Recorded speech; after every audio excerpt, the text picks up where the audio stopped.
unfortunate event that the levy fails on November 5th, what is the school board's role in making that $7.5 million cut?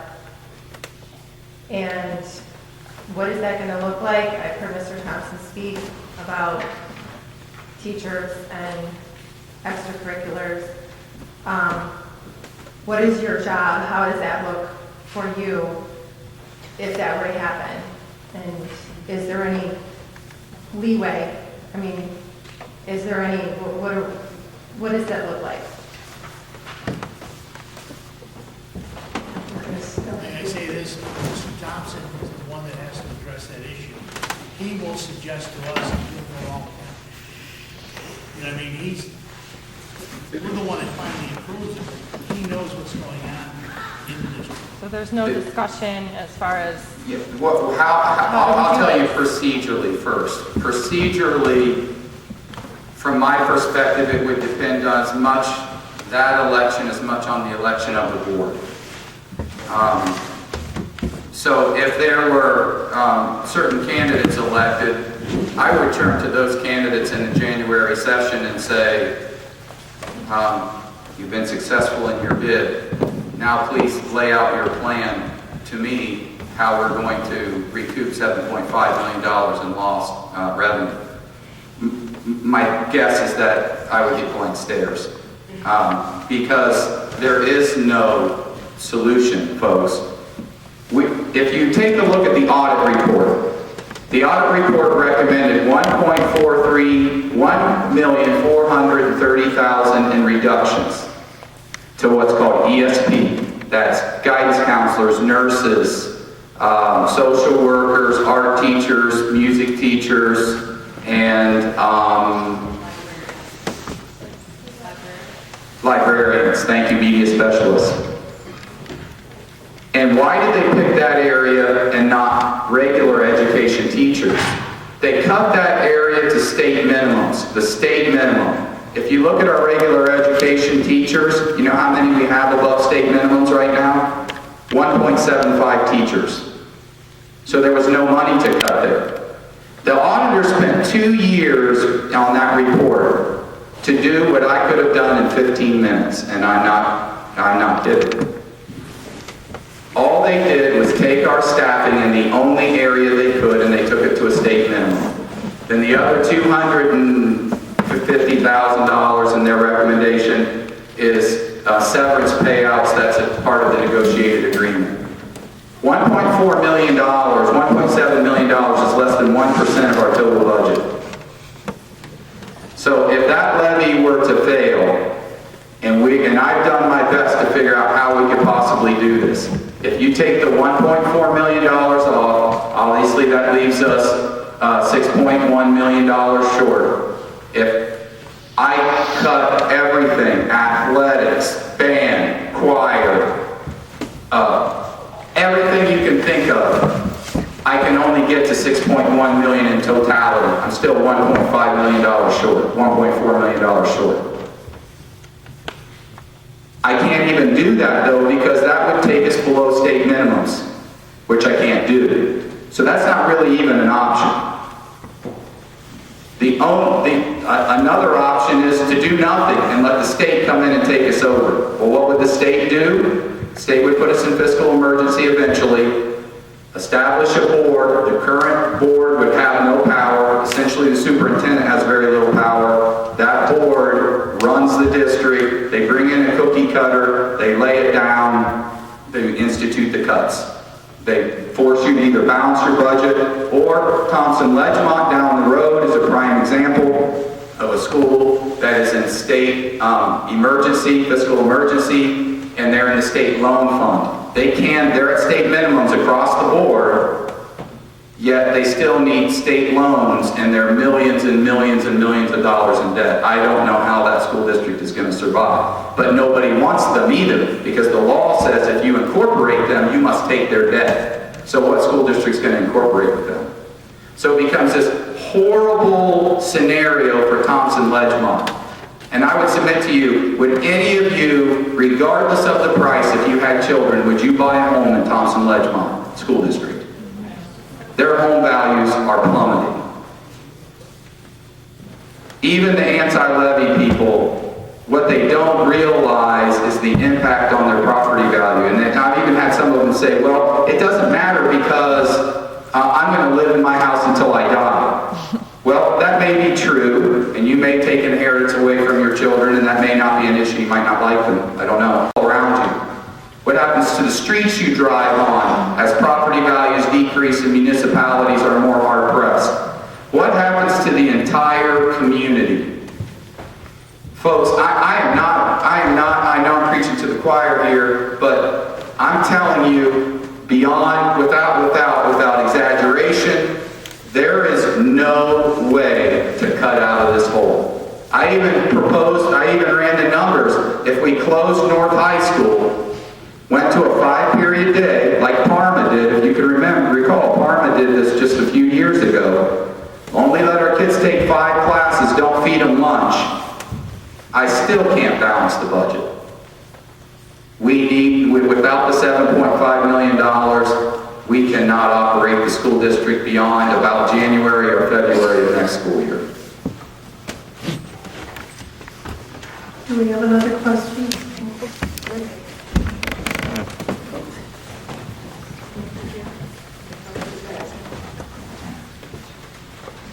Thanks very much. My oldest son graduated from South. My other 3 kids are either at North or headed to North. The question I have for the board is, will my 5th grader, when she gets to North, have air conditioning, or will she have to swelter through 100-degree days in an airless classroom? Oh, yes.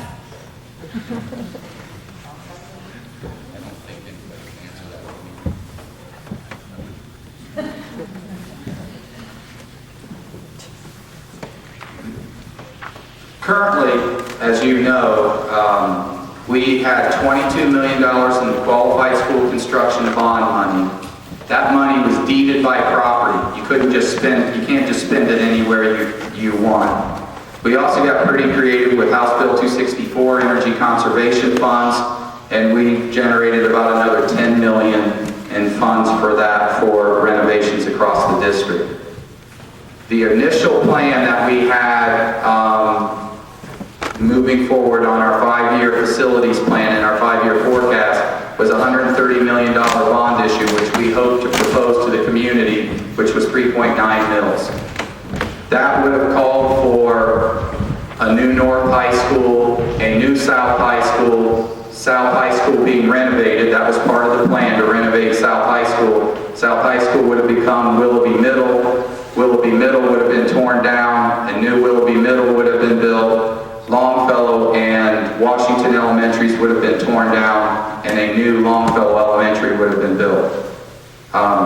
It was at historically low interest rates, and without going into a lot of detail to explain to you that option, why did I push it? You heard Dan Hoffman mention, well, sometimes Steve goes faster than what we want to go, and I understand that, and I do realize and take responsibility that caused a lot of confusion in May, and probably led to what you've heard Rusty intimate, that maybe there's some trust issue there. But I did 57 presentations. The hard part is a lot of people don't come.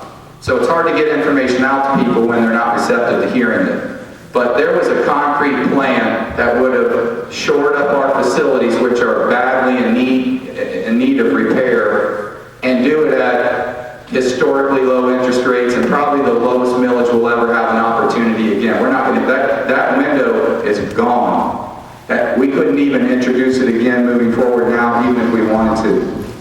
We will bring our facilities committee back together, and we're going to take a look at what can we do. I can tell you what is happening at North right now is we're going to do as much safety issues and renovation of North as we can.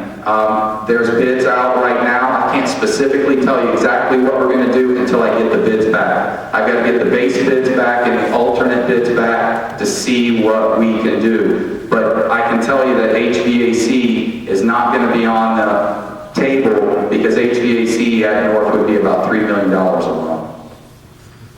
But it will be renovated.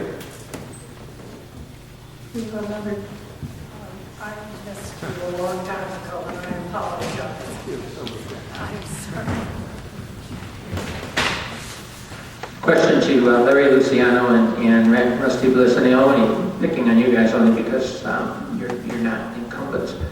But 2 questions, and the first one's real simple. What do you know about the city of Warwick?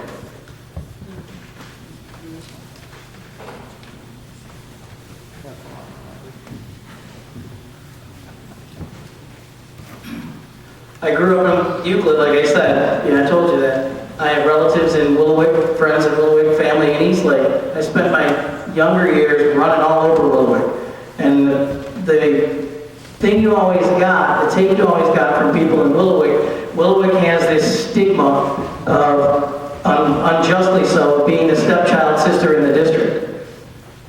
We have 6 and a half awesome municipalities in this school district. Willoughby, Eastlake, Willoughby Hills, Lakeline, Timberlake, Willowick, and half of Wade Hill. All of them matter. Every one of them has a voice. And for the longest time, Willowick has felt shut out. I've heard it from my friends and family in the city. Willowick will have a voice. It needs to have a voice. It counts.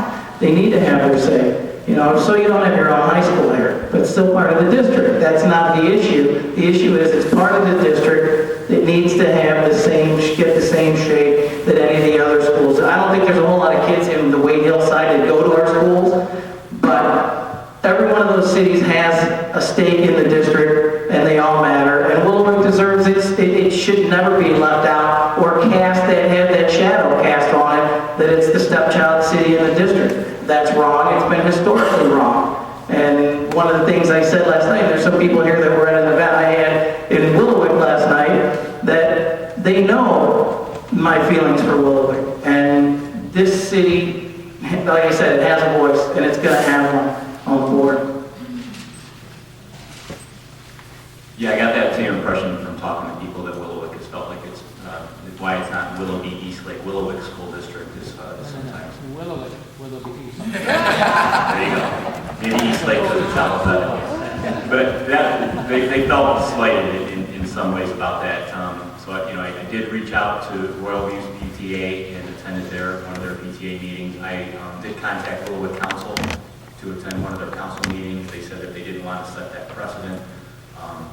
So it is something that I'm aware of. That is I also know that Willowick historically supports our levies. I've been told by council. I don't know if that they have some of the higher taxes. These are I haven't checked these facts. These are what I was told by a council person that they have some of the highest taxes in the area because they lack some of the same industry that the other larger municipalities have. So, but I think Rusty says it. I mean, we have to realize that you're part of the constituents, and no matter how big or small, we have to make sure that you're part of the conversation. Can we just take 2 more questions? Where are the other 2? Just really quickly, because I think we're getting... We are 27% of the district.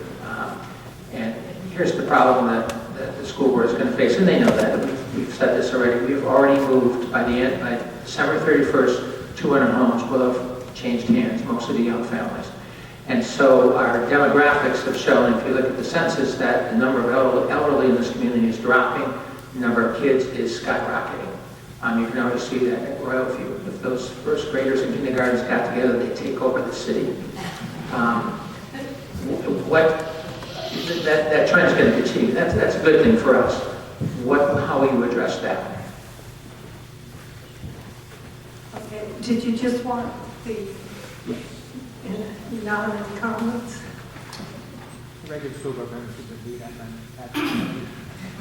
My first inclination is to say that those young families will move if we don't pass the levy, and then we won't have to worry about overcrowding in our classrooms. The second then comes down to looking at the facilities that you have and trying to make best use of them. If that means redistricting, if that means reconfiguring, then that's what, and I know that it's not popular. We closed 3 schools in Mentor. It's not popular, it's not an easy thing to do, but sometimes if that's what makes the most sense, if that's how you're fiscally responsible and it's also how you best serve the students, then that's what you have to do sometimes if populations change. I'm not saying that's what you would do, but that would be something that you'd have to look at. Because it certainly seems like building any new schools, doing anything like that is really out of the realm of possibility right now. So we have to, again, deal with the hand of the developer. He's dead on. I can't argue and dispute anything that he said. We have to take a long look at it. You're going to have to get really creative. And, you know, we're limited by the buildings that we have. And it's going to cost a lot of money. With the deficit we would face if the levy failed, it would be really hard to have all those kids. But we need to figure out how we're going to not just keep them in Willowwick, but the other opportunity. We also have a lot of kids in Timberlake that are there as well. So, I mean, not as many as Willowwick. I think Willowwick pumps the district full of kids. 3,500. Exactly. And growing, as you said. So we're going to have to take a look at what we have to work with and get creative with it. We've already closed the school up in the north end of Willoughby and McKinley, so, you know, moving kids all over the district, you don't want to get into something like that. So I would see it would be a logistical nightmare at first, but we need to take a long look at how we're going to work it logistically.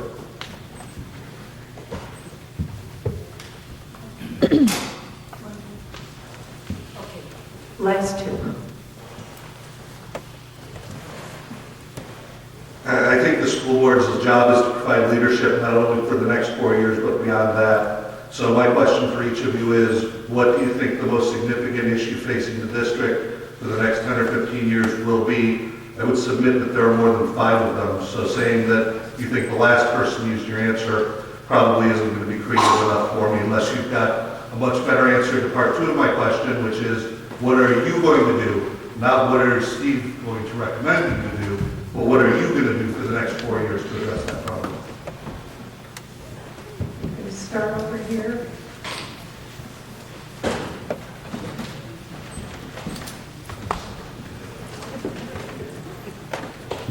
I think the most significant problem is funding. It always will be, and until we change the funding somewhere down the line and make it fair for public schools. And so basically, what I started 4 years ago was looking at alternative funding. The grants available with millions of dollars are out there. And the money is just sitting there waiting to be used in public schools. We're looking at a new STEM program that we might possibly be able to get a building donated. I mean, we are adding new programs so our students will be career ready when they graduate. Some of these programs also accept adults. They are money makers for us. So we've got to look anywhere we can and not rely strictly on taxes. That's what I really want. As I say, we're also looking at hiring someone strictly to write grants. That's what I want to concentrate on in the future.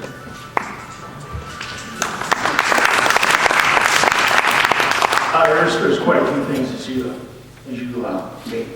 addressed there. I'm just going to pick one. Obviously, we're definitely implementing a lot of technology, but I think you need to look into the future.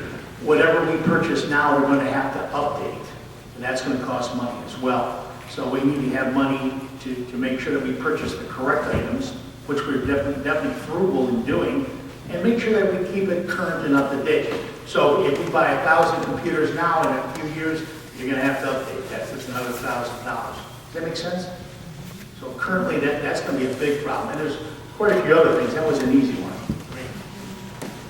Well, Mr. Gardner, we sat on the facilities committee together, and that's still going to be something that we really have to work on, improving the buildings and working on the safety of the buildings. That's a big concern that I still have. Also, the gifted program. My children were in the gifted program. I think our gifted program needs to get some boosting, and the STEM program would be an excellent choice for that. Public support for taxes. I mean, I get people yelling. It's hard. It is really hard to get people to support, and that's something I'm going to have to be out there helping with. Also, career tech, working on career tech options for students.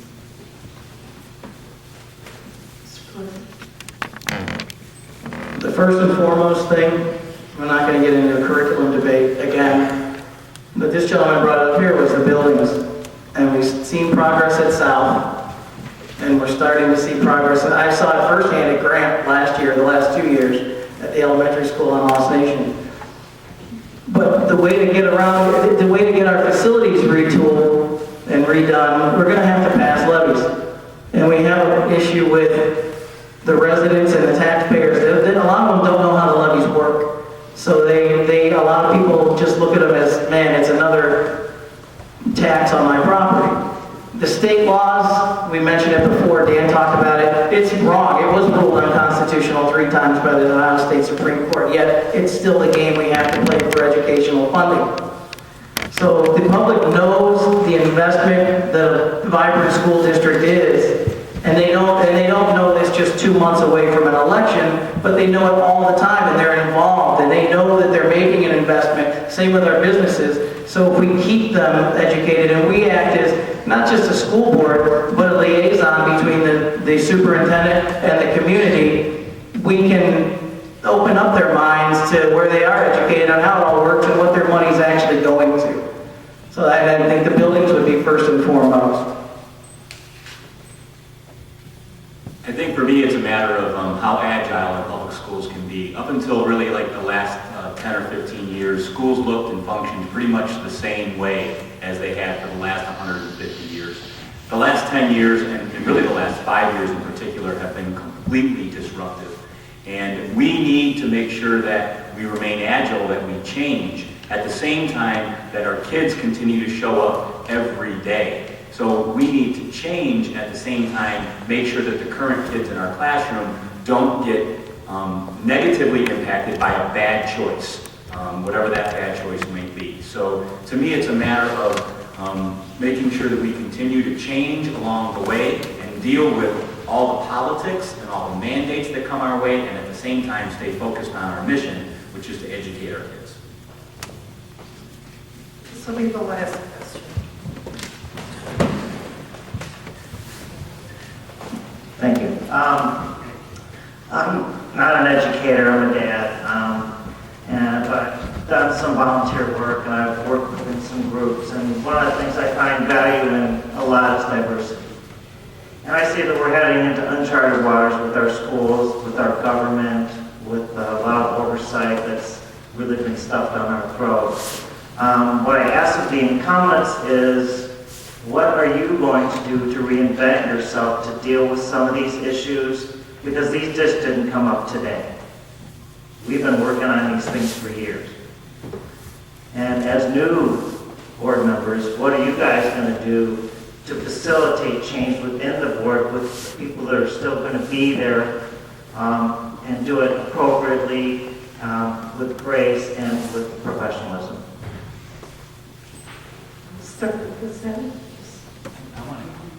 When you say diversity, are you talking about diversity among people here? And on the board. On the board. Ideas on the board. I'll go back to the can.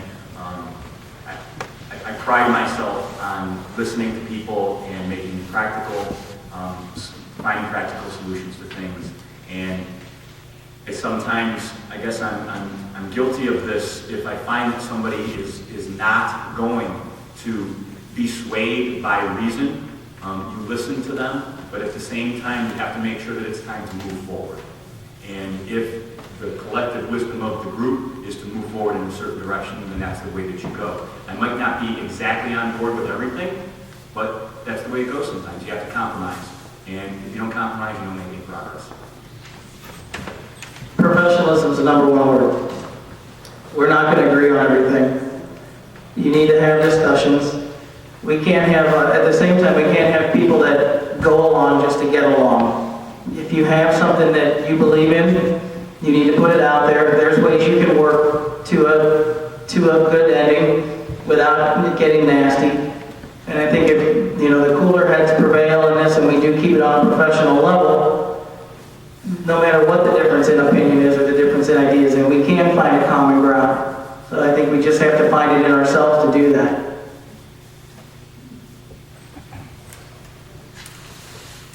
Well, one thing you cannot public schools and that were stale. There are all kinds of things going on. Mr. Thompson's very innovative. You heard of some of the ideas that are happening here, career tech and STEM program and buildings. I just want to keep on supporting all the great things that are happening. Listen, here's an analogy. I'm a quarterback. Do I throw that football behind the receiver, at the receiver, or in front of him? You throw it in front of the receiver, right? Okay, and that's exactly what we're doing in Willoughby Eastlake right now. We're throwing the ball ahead and we're playing catch up with the kids. We have to do that, and we currently are. I think if you look at the curriculum in Hitchhiking, what you just said, all the new technology, all the new curriculum that's going in, all the things that are being changing, and it has to change, is because everything is changing exponentially. It's incredible. We're teaching kids, and I know this because I teach both of them. I teach at the college level, graduate and undergraduate. We're preparing kids for jobs that aren't currently here. We have to do that. 21st century skills. We got to teach the kids how to think on their own, and we're doing that. We're implementing all those things. So we really are, and you don't see this because you're not in a classroom every day. Fortunately, I'm able to see some quality education going on where the kids are learning how to think ahead of time and are learning how to solve problems. Problem solving is big. As you well know, I can say this, and everybody's aware of this, we have the capability now with technology to communicate with anyone in the world instantly, right? So we have to prepare the kids for that, and we're starting to do that. Prepare the kids for the future. We're all doing the right things. Not everybody's cognitive of this, that's okay, but you have to be aware of the fact that we're throwing that football ahead of the receiver. We're constantly pushing what's going on. I might have said that Steve Thompson was going rather fast, but I compliment this guy. He's got a vision that's incredible.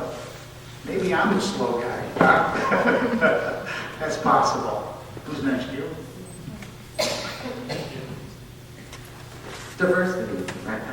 I'm a psychologist. I've spent 20 years facilitating at meetings where the stakeholders all had a different agenda. The administrators, the parent, the teachers, and I think I have gotten pretty good at weighing everyone's concerns and coming up with a plan that meets everyone's approval. At least that's what I always try to do. And I can honestly say I've needed all those skills the last 4 years. But I love y'all. If this has been useful to you, please make sure you thank Andrea Penn over there and the PTA. Also just a reminder of what a privileged community you are to have so many qualified candidates to run for the 3 positions of Burlington. Have a good evening.